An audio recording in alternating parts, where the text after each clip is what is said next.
عزیزم طلبہ و طالبات، السلام علیکم۔ امید ہے کہ آپ سب لوگ خیریت سے ہوں گے۔ میں اب آپ لوگوں کو میقات صوم کا سیکنڈ چیپٹر کا سٹارٹ لیتی ہوں۔ چیپٹر کا نام ہے نماز، اہمیت و فضیلت اور فرائض۔ اسلامی عبادات میں نماز کو مرکزی اہمیت حاصل ہے، اس لیے نماز کی اہمیت و فضیلت اور فرائض جاننے سے پہلے عبادت کی حقیقت سے آگاہ ہونا ضروری ہے۔ عبادت کے لفظی معنی کیا ہیں؟ عبادت کے لفظی معنی ہے عاجزی کرنا اور انکساری کرنا ہے۔ شریعت میں عبادت سے مراد اللہ تعالیٰ کے سامنے عاجزی یا انکساری کرنا ہے۔ تمام اسلامی عبادات کی روح یہی ہے کہ انسان اللہ تعالیٰ کے سامنے اپنے آپ کو بے بس کر دیتا ہے، پھر اسی عاجزی کا اظہار کرتے ہوئے کبھی وہ اسے سجدہ کرتا ہے، کبھی اس کے حکم پر کھانا پینا چھوڑ دیتا ہے اور کبھی اپنا مال اس کی راہ میں صدقہ کر دیتا ہے۔ اسلام کی اہم ترین عبادات کو ہی ارکان اسلام کہا جاتا ہے، اور ارکان اسلام آپ سب کو پتہ ہے کہ وہ 5 ہیں۔ پہلا ہے توحید و رسالت کی گواہی دینا، نمبر 2 ہے نماز، نمبر 3 زکوٰۃ، پھر ہے روزہ، اور نمبر 5 ہے حج۔ نماز کی اہمیت و فضیلت۔ نماز کو عربی میں کیا کہتے ہیں؟ نماز کو عربی میں صلاۃ کہتے ہیں۔ اسی طرح روزے کو عربی میں صوم کہا جاتا ہے، نماز کو عربی میں صلاۃ کہتے ہیں، جس کے لفظی معنی ہے دعا مانگنا، رحمت مانگنا یا استغفار کرنا ہے۔ اسلامی شریعت میں نماز سے مراد وہ مخصوص عبادت ہے جو ہر عاقل و بالغ مسلمان پر ایک دن میں 5 مرتبہ ادا کرنی فرض ہے۔ اسلام میں نماز کی اہمیت اتنی زیادہ ہے کہ قرآن مجید میں سب سے زیادہ جس عبادت کی تلقین کی گئی ہے وہ نماز ہی ہے۔ ایک مقام پر اللہ تعالیٰ جل جلالہ کا ارشاد ہے، اور نماز پڑھا کرو اور زکوٰۃ دیا کرو اور خدا کے آگے جھکنے والوں کے ساتھ جھکا کرو، جو سورہ بقرہ آیت نمبر 43 سے ہے۔ ایک اور مقام پر اللہ تعالیٰ جل جلالہ کا ارشاد ہے، اور دن کے دونوں سروں یعنی صبح اور شام کے اوقات میں اور رات کی چند پہلی ساعات میں نماز پڑھا کرو، کچھ شک نہیں کہ نیکیاں گناہوں کو دور کر دیتی ہیں۔ اس کا تعلق سورہ ہود سے ہے جو آیت نمبر 114 میں ہے۔ اسی طرح نماز کی اہمیت بیان کرتے ہوئے رسول اکرم صلی اللہ علیہ وآلہ وسلم نے فرمایا ہے، 5 نمازوں کی مثال ایسی ہے جیسے کسی کے دروازے سے ایک نہر گزرتی ہو اور وہ اس میں 5 مرتبہ غسل کرتا ہو۔ ایک حدیث پاک میں ہے، ارشاد ہے، قیامت کے دن سب سے پہلے نماز کا حساب لیا جائے گا۔ رسول صلی اللہ علیہ وسلم نے یہ بھی فرمایا ہے، مفتاح الجنت الصلاۃ، یعنی جنت کی چابی نماز ہے۔ ان آیات و احادیث سے ہم بخوبی اندازہ لگا سکتے ہیں کہ اسلام میں نماز کی اہمیت و فضیلت کتنی ہے۔ اب آتے ہیں نماز کی شرائط پر۔ نماز کی شرائط کیا ہیں؟ نماز سے متعلق بعض چیزیں ایسی ہیں جو نماز کا جز تو نہیں ہے، لیکن وہ اگر نہ پائی جائیں تو نماز درست نہیں ہوتی ہیں۔ ایسی چیزوں کو نماز کی شرائط کہا جاتا ہے۔ مثلا جب ہم نماز پڑھنے کھڑے ہوتے ہیں تو ہمارا منہ قبلے کی طرف ہو، ہمارے کپڑے پاک صاف ہوں، اور جس جگہ کھڑے ہوں وہ جگہ پاک ہو، اور نماز کی ہم نیت کریں، یہ ہے نماز کی شرائط۔ اس کے بعد آتے ہیں نماز کے فرائض۔ نماز کے فرائض کیا ہیں؟ یعنی نماز سے متعلق بعض ایسی چیزیں جو نماز کا جز بھی ہیں اور وہ اتنی اہم ہیں کہ ان کے بغیر نماز ہی نہیں ہوتی۔ ان چیزوں کو نماز کے فرائض کہا جاتا ہے، انہی کو ارکان نماز بھی کہا جاتا ہے۔ نماز کے فرائض کیا ہیں؟ تکبیر تحریمہ، قیام کرنا، قرات، رکوع، سجدہ، اور آخری میں ہے قعدہ، آخری قعدہ۔ نماز کے فرائض میں اب آپ کو بتانے لگی ہوں۔ نمبر 1 ہے تکبیر تحریمہ۔ تکبیر تحریمہ کسے کہتے ہیں؟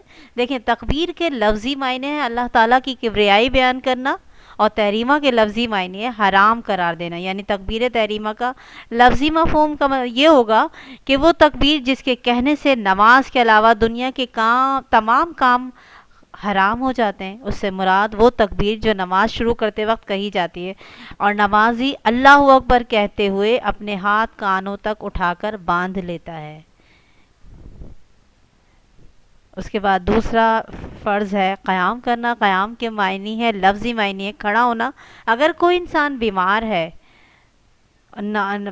ہے تو وہ کھڑے ہو کے نماز نہ پڑھے، اور اگر اسے کوئی ایسا عذر لاحق نہ ہو جس کی وجہ سے وہ قیام نہیں کر سکتا تو اس پر فرض ہے کہ وہ کھڑا ہو کر نماز ادا کرے. اللہ تعالیٰ کا ارشاد ہے وَقُومُوا لِلَّهِ قانتین، اور خدا کے آگے ادب سے کھڑے رہا کرو. اس کے بعد تیسرا فرض ہے قرأت کا. قرأت کے لفظی معنی ہے پڑھنا. یہاں قرأت سے مراد ہے نماز میں قرآن مجید کا کچھ حصہ پڑھنا. نمازی پر فرض ہے کہ وہ سورہ فاتحہ پڑھنے کے بعد قرآن مجید کی کم از کم 3 آیت پڑھے، یا ایک آیت پڑھے جو 3 آیات کے برابر ہو. اللہ تعالیٰ کا اس بارے میں ارشاد ہے فَقْرَؤْا مَا تَيَسَّرَ مِنَ الْقُرْآنِ، بس جتنا آسانی سے ہو سکے اتنا قرآن پڑھ لیا کرو. چوتھا فرض ہے رکوع کا. رکوع کے لفظی معنی ہے جھکنا. یہاں اس سے مراد یہ ہے کہ نمازی قرأت کے بعد اس طرح جھکے کہ اس کے دونوں ہاتھ گھٹنوں پر آ جائیں، وہ انگلیاں پھیلا کر گھٹنوں کو اچھی طرح پکڑ لے اور اس کا سر اور پشت ایک سیدھ میں ہو. اگلا فرض جو ہے رکوع کے بعد وہ ہے فرض سجدہ. سجدہ کے لفظی معنی ہے عاجزی کی بنا پر جھکنا یا اپنا سر زمین پر رکھنا. اس سے مراد یہ ہے کہ نمازی رکوع کے بعد زمین پر اپنی پیشانی اس طرح جما دے کہ اس کی ناک، دونوں ہاتھ اور دونوں پاؤں کی انگلیاں بھی زمین پہ لگے ہوئے ہوں. سجدہ عاجزی کی انتہا ہے، اور حالت سجدے میں بندہ اللہ تعالیٰ سے سب سے زیادہ قریب ہوتا ہے. اس کے بعد آخری فرض ہے قعدہ. قعدہ کا لفظی معنی ہے بیٹھنا. نماز میں اس سے مراد ہے 2 رکعتوں کے بعد بیٹھنا ہے، یعنی 4 رکعت والی نماز میں پہلا قعدہ واجب ہوتا ہے اور دوسرا فرض ہوتا ہے، اور جبکہ 2 رکعت والی نماز میں پہلا قعدہ ہی فرض ہوتا ہے. قعدے میں بیٹھ کر انسان تشہد پڑھتا ہے، یعنی اللہ تعالیٰ کی وحدانیت، رسول کریم صلی اللہ علیہ وآلہ وسلم کی رسالت کی گواہی دیتا ہے، درود پاک پڑھتا ہے، دعا مانگتا ہے، اور پھر آخر میں سلام پھیر کر نماز سے فارغ ہو جاتا ہے. اس کے بعد آپ اپنے بہت صفائی کے ساتھ کام کا آغاز کریں گے. سب سے اوپر نماز کے چیپٹر کی ہیڈنگ ڈالیے گا 3 سے 4 لائنوں میں. اس کے بعد آپ نے یک لفظی جوابات کی ہیڈنگ ڈالیے گا. جس طرح میں آپ لوگوں سے کلاس میں کام کرواتی تھی اسی طرح صفائی سے کریں گے، نیٹ اینڈ کلین. پھر یک لفظی جوابات کی ہیڈنگ ڈال کے لکھیں گے سوال نمبر 1 عبادت کے لفظی معنی کیا ہے، لکھیں گے آپ اس کا جواب عاجزی کے سارے. دوسرا سوال لکھیے گا ارکان اسلام کتنے ہیں، پھر آپ لکھیں گے 5. نیکسٹ سوال ہوگا اہم ترین عبادات کو کیا کہا جاتا ہے، لکھیں گے آپ لوگ ارکان اسلام، جواب اس کا. اگلا سوال ہوگا نماز کو عربی میں کیا کہتے ہیں، تو آپ اس کا جواب لکھیں گے صلاۃ. اور اگلا سوال ہے صلاۃ کے لفظی معنی کیا ہیں، دعا مانگنا، رحمت یا استغفار کرنا.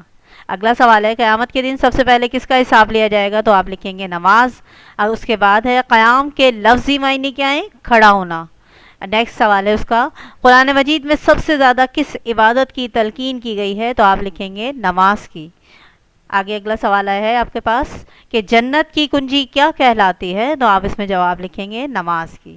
مفصل سوالات کی وہیں سے آپ نے جگہ بچتی ہے تو آپ وہیں سے ہیڈنگ ڈالیے گا مفصل سوالات، اور اس میں آپ لوگوں نے قرآن و سنت کے حوالے سے سوال لکھیں گے. قرآن و سنت کے حوالے سے نماز کی اہمیت و فضیلت بیان کریں. ہیڈنگ ڈالیں گے نماز کی اہمیت و فضیلت، اور جس طرح آپ کو کام بھیجا جا رہا ہے پھر آپ اس کو اسی طرح بالکل صفائی کے ساتھ کام شروع کر دیں گے.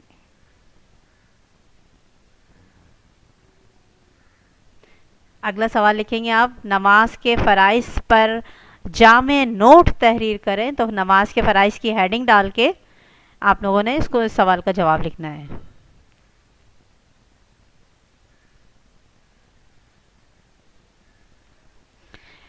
مفصل 2 سوالات ہیں، اس کے بعد مختصر سوالات کی ہیڈنگ ڈالیے گا.